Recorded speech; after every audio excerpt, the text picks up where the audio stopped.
നമസ്കാരം. ഞാനിന്നിവിടെ പറയാൻ ഉദ്ദേശിക്കുന്നത് വ്യായാമം ചെയ്യുമ്പോൾ മനസ്സിലുണ്ടാകുന്ന ഒരു സുഖം എങ്ങനെയാണെന്നുള്ളതാണ് ഞാനിവിടെ പറയാൻ ഉദ്ദേശിക്കുന്നത്. നമ്മൾ മനസ്സും ശരീരവും ഒരുപോലെ പ്രവർത്തിക്കുമ്പോഴാണ് നമുക്ക് അന്ന് വ്യായാമം ചെയ്യണമെന്ന് തോന്നുന്നത്.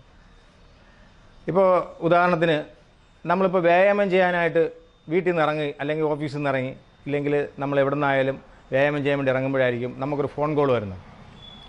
ഈ ഫോൺ കോൾ വരുന്നത് അങ്ങേ തലേന്ന് വിളിക്കുന്ന ഒരു പക്ഷേ നമുക്ക് ഇഷ്ടപ്പെടുന്ന ഒരു വാർത്തയായിരിക്കില്ല, അല്ലെങ്കിൽ കാര്യമായിരിക്കില്ല നമ്മളെ ചെവിയിൽ വരുന്നത്. പക്ഷേ നമ്മൾ അവിടെ വെച്ച് നമ്മൾ മൂഡ് ഔട്ടാവും. അയ്യോ ഇന്നിനി പോണ്ട, അല്ലെങ്കിൽ മനസ്സിലത് കേട്ടപ്പോൾ ഒരു വിഷമം. അങ്ങനെ നിങ്ങൾ തിരിച്ചു പോകരുത്. ഒരു കാരണവശാലും നിങ്ങൾ തിരിച്ചു പോകാതെ അന്ന് ജിമ്മിൽ വരണം, അല്ലെങ്കിൽ വ്യായാമം ചെയ്യുന്നിടത്ത് പോകണം, വ്യായാമം ചെയ്യണം. അന്നും നിങ്ങൾ വ്യായാമം ചെയ്യണം. ഒരു കാരണവശാലും നിങ്ങൾ അത് ഒരു ഫോൺ കോളിൻ്റെ ഒരു പ്രശ്നം കൊണ്ട് വ്യായാമം മുടങ്ങരുത്. പക്ഷേ വ്യായാമം ചെയ്യുന്ന സമയത്ത് നിങ്ങൾക്ക് ഇതിൽ നിന്നും എന്താണ് ചെയ്യുക, അടുത്തിനി അത് എങ്ങനെ കൈകാര്യം ചെയ്യാം, അല്ലെങ്കിൽ അത് എങ്ങനെ അതിനെ ഇല്ലാതാക്കാം, അത് നിങ്ങൾക്ക് തീർച്ചയായിട്ടും നിങ്ങൾക്ക് അതിനുള്ള ഐഡിയ കിട്ടും, അതിനുള്ളൊരു മനസ്സ് കിട്ടും, നിങ്ങൾക്കൊരു ധൈര്യം കിട്ടും. അപ്പോൾ അതിന് വേണ്ടി പക്ഷേ നിങ്ങൾ അത് ജിമ്മിൽ അല്ലെങ്കിൽ വ്യായാമം ചെയ്യാതെ തിരിച്ചു പോവുകയോ അല്ലെങ്കിൽ എടുത്ത് പോയിരുന്ന് അല്ലെങ്കിൽ ഫോണിൽ കൂടെ ഒരുപാട് നേരം സംസാരിക്കുമ്പോഴോ നിങ്ങൾക്ക് ശരിക്കും പറഞ്ഞാൽ വല്ലാതൊരു വിഷമവും അല്ലെങ്കിൽ ദേഷ്യം ഉണ്ടാവേണ്ട ഒരു കാര്യമാണെങ്കിൽ ദേഷ്യം വരികയും മാനസികമായിട്ട് നമ്മൾ അത് സംഘർഷം ഉണ്ടായി നിങ്ങളതിനെ എന്ത് ചെയ്യും, വേണമെങ്കിൽ പോയി രണ്ടെണ്ണം അടിക്കാൻ പോകും.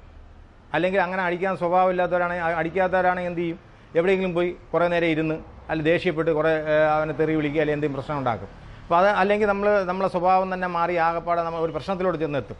അതിനേക്കാൾ നല്ലത് നിങ്ങൾ വ്യായാമം ചെയ്യാൻ പോകും, അല്ലെങ്കിൽ വ്യായാമം ചെയ്യുക. ആ സമയത്ത് വ്യായാമം ചെയ്യുമ്പോൾ നമ്മളെ മനസ്സും നല്ല കൂളാവും, നമ്മൾ ഒരു ദേഷ്യവും വരില്ല, നമുക്ക് നല്ല ഫ്രീ ആവും നമ്മളെ മനസ്സ്. അത് കഴിയുമ്പോൾ നമുക്ക് അതിനെ കൈകാര്യം ചെയ്യാനുള്ള എല്ലാ ഐഡിയയും മനസ്സും ആരോഗ്യം നമുക്ക് വീണ്ടെടുക്കാൻ പറ്റും.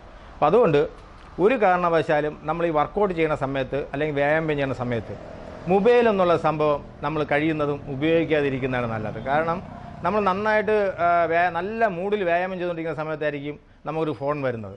ആ സമയത്ത് അങ്ങേ തലേന്ന് വിളിക്കുന്നവരുടെ നമുക്ക് ഇഷ്ടപ്പെടാത്ത എന്തെങ്കിലും കാര്യമാണെങ്കിൽ പക്ഷേ നമ്മൾ അതോടുകൂടി നമ്മൾ ആകെപ്പാടെ മൂഡ് ഔട്ടാകും. അപ്പോൾ അതുകൊണ്ട് കഴിയുന്നതും ജിമ്മിൽ കയറിയാലോ അല്ലെങ്കിൽ നിങ്ങൾ വ്യായാമം ചെയ്യുന്ന സ്ഥലത്ത് പോയാലോ അത്യാവശ്യ കോൾ, വീട്ടിൽ നിന്ന് എന്തെങ്കിലും അത്യാവശ്യം വരുന്ന എന്തെങ്കിലും കോളാണെങ്കിൽ, കാരണം വീട്ടിൽ എന്തെങ്കിലും അത്യാവശ്യം വന്നാൽ തീർച്ചയായിട്ടും വീട്ടിലാരെ വിളിക്കുമ്പോൾ എടുക്കണം. അത്യാവശ്യപ്പെട്ട ആരെങ്കിലും നിങ്ങൾക്ക് വേണ്ടപ്പെട്ട ഒരാൾ വിളിക്കണമെങ്കിൽ മാത്രമേ എടുക്കാവൂ. ആ സമയങ്ങളിൽ എന്താണ് സംഭവിക്കുന്നത് വെച്ചാൽ നിങ്ങൾക്ക് അതുപോലെ പെരുമാറി നിങ്ങൾക്ക് ചെയ്യാം. പക്ഷേ അല്ലാതെ വെറുതെ ഒരു കൂട്ടുകാരനെ വിളിച്ചോ അല്ലെങ്കിൽ വെറുതെ ഒരു അത്യാവശ്യം നിങ്ങൾ എപ്പോഴും ശല്യം ചെയ്യുന്ന ഒരാളോ അല്ലെങ്കിൽ ആവശ്യമില്ലാത്ത കോളാണെങ്കിൽ അത് എടുക്കാതിരിക്കണമെന്നല്ല. അത് എടുത്തു കഴിഞ്ഞാൽ ശരിക്കും പറഞ്ഞാൽ നിങ്ങളുടെ അന്നത്തെ ഒരു ദിവസത്തെ ആ വ്യായാമത്തിനോടുള്ള ആ താല്പര്യം അങ്ങ് കുറയും. അപ്പോൾ അത് ഉണ്ടാകാതിരിക്കണമെങ്കിൽ തീർച്ചയായിട്ടും നിങ്ങൾ ഈ വ്യായാമ സമയത്ത് മൊബൈൽ ഉപയോഗിക്കരുത്.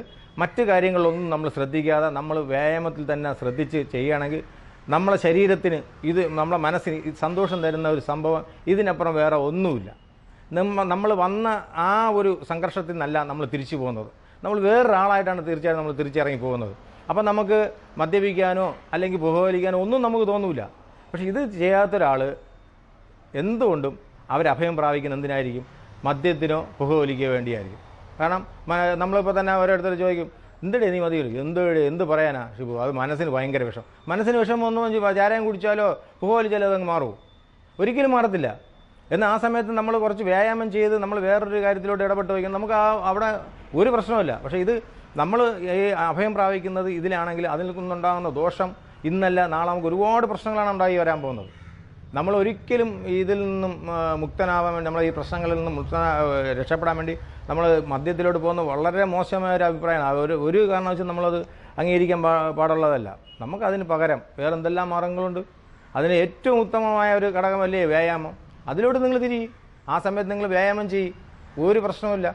വ്യായാമത്തിന് ഒരുപാട് സംഘർഷം, നമ്മുടെ മനസ്സിലെ സംഘർഷം മാറ്റിയെടുക്കാൻ സാധിക്കും. ഒരുപാട് ഗുണമുണ്ട് വ്യായാമത്തിന്. നിങ്ങൾക്ക് എന്ത് പ്രശ്നം ഉണ്ടെങ്കിലും ആ ദിവസം നിങ്ങളൊന്ന് വ്യായാമം ചെയ്ത് വയ്ക്കണം. നിങ്ങൾ വ്യായാമം ചെയ്യാത്ത ഒരാളാണ്, അങ്ങനെ ഒരു ഇപ്പോൾ നമ്മൾ പറയാം, ഇപ്പോൾ വ്യായാമമൊന്നും ഞങ്ങൾ ചെയ്തില്ല, അതിന് പ്രതിവിധി എന്താണ് എന്ന് വെച്ചാൽ വേറെ ഒരു പ്രതിവിധിയില്ല, വ്യായാമമേ ഉള്ളൂ. വ്യായാമത്തിന് പകരം ഒന്നുമില്ല വ്യായാമം. അപ്പോൾ അതുകൊണ്ടാണ് ഞാൻ പറഞ്ഞത്, ഈ വ്യായാമം ഇത്രയും ഞാൻ പ്രാധാന്യം കൊടുക്കുന്ന ഈ ഒരു ഒറ്റ കാരണം കൊണ്ടാണ്. നിങ്ങൾ എന്ത് സംഘർഷം ഉണ്ടായാലും വ്യായാമം ചെയ്യുകയാണെങ്കിൽ നമുക്കതിൽ നിന്ന് രക്ഷ നേടാൻ പറ്റും.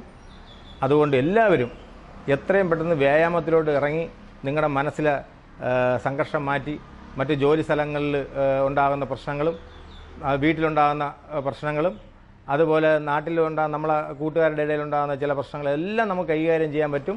എല്ലാം ധൈര്യത്തോടെ, എല്ലാത്തിനും നല്ല തലയെടുപ്പോടെ തന്നെ നമുക്ക് നേരിടാൻ പറ്റും. ആരോഗ്യമാണ് അമൂല്യ സമ്പത്ത്. ആരോഗ്യമുള്ള മനസ്സിൽ ഒരുമാതിരിപ്പെട്ട ഒരു സംഭവം വന്ന് കയറിയില്ല. ആരോഗ്യം സംരക്ഷിക്കുക, അതിൽ വ്യായാമം ചെയ്ത് ആരോഗ്യം നിങ്ങൾ സംരക്ഷിക്കണമെന്നാണ് എനിക്ക് ഈ അവസരത്തിൽ നിങ്ങളോട് പറയാനുള്ളത്. നിങ്ങൾ എത്രയും പെട്ടെന്ന് നിങ്ങൾ വ്യായാമം ചെയ്യാത്തവരാണെങ്കിൽ വ്യായാമം ചെയ്യാൻ തുടങ്ങുക. എനിക്കിത് നിങ്ങളോട് ഇപ്പോൾ പറയാനുള്ളൂ.